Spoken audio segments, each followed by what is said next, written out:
Iran Israel conflict के बीच जब US भी इसमें आ गया तो उसके बाद ईरान ने चेतावनी दी थी कि यूएस के खिलाफ कदम उठाए जाएंगे। और इसी के बाद खबर आती है 23 जून की रात को कि कतर में एस्टेब्लिश्ड यूएस के बेसेस को, मिलिट्री बेसेस जो है वहां पर, उसको निशाना बनाया गया है और ईरान ने वहां पर स्ट्राइक की है। और ईरान का दावा है कि उस एयरबेस को, जो अल उदीद एयरबेस है, उसे तबाह कर दिया गया है। इसी बीच इंडिया का क्या पक्ष है, इंडिया क्या कर रहा है, इसे लेकर इंडिया की तरफ से भी जानकारी आई है। जो भारतीय एम्बेसी है कतर में, उसने इसके बारे में एक्स पर जो अपना ऑफिशियल हैंडल है उससे एक पोस्ट जारी की। रात के लगभग 11:20-19 का वक्त था, 23 जून की बात है। उसमें इंडिया की तरफ से कहा गया, जो एम्बेसी है, दूतावास, उसमें कहा गया कि इन view of the ongoing situation, मैं आपके सामने पढ़कर बता रहा हूं, मेरे सामने यहां खुला हुआ है। इन view of the ongoing situation, Indian community in Qatar is urged to be cautious and remains indoor. Please remain calm and follow local news, instructions and guidance provided by Qatari authorities. The embassy will also keep updating through our social media channels. ये मेरे सामने यहाँ खुला हुआ था, इसका मैं आपको हिंदी अनुवाद जो है वो भी बता देता हूँ। इसका हिंदी में अगर बताएं तो मौजूदा हालात को देखते हुए कतर में रहने वाले भारतीय समुदाय से अनुरोध है कि वो सतर्क रहें और घर के अंदर ही रहें। कृपया शांत रहें और स्थानीय खबरों, कतर प्रशासन द्वारा दी गई हिदायतों और निर्देशों का पालन करें। दूतावास यानी एम्बेसी भी अपनी सोशल मीडिया चैनलों के जरिए लगातार अपडेट देता रहेगा।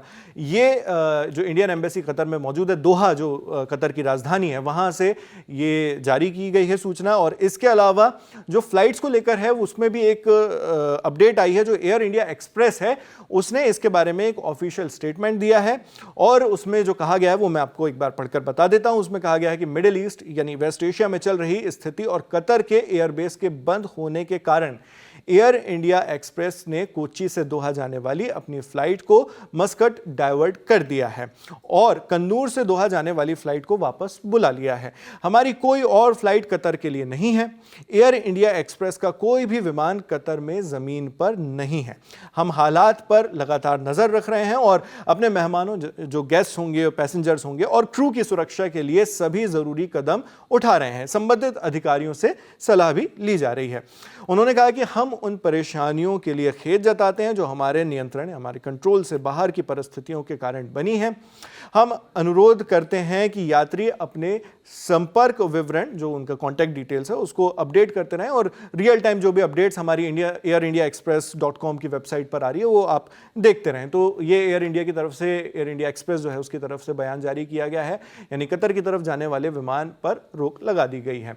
और इस बीच ये भी तस्वीरें आ रही हैं जहां पर देखा जा रहा है कि सचमुच एयरबेस लगातार खाली हो रहा है, जो मिडिल ईस्ट के ऊपर का है, जो कतर, बहरीन जैसे रीजन्स हैं। तो आपको इसके अलावा हमने एक और वीडियो में बताया था कि किस तरह से कतर पर ईरान ने स्ट्राइक की, उसके बाद अपना एक आधिकारिक बयान जारी करके क्या जानकारी दी इसके बारे में, जिसकी लिंक आपको डिस्क्रिप्शन बॉक्स में मिल जाएगी। एक ऑनगोइंग खबर है जिसमें लगातार अपडेट्स आ रहे हैं, तो इससे जुड़ी जो भी अपडेट्स आगे आती रहेंगी, जो भी खबरें आएंगी, वो हम आप तक इसी तरह पहुंचाते रहेंगे। मैं हूं नावेद, देखते रहिए दी लल्लन टॉप। शुक्रिया।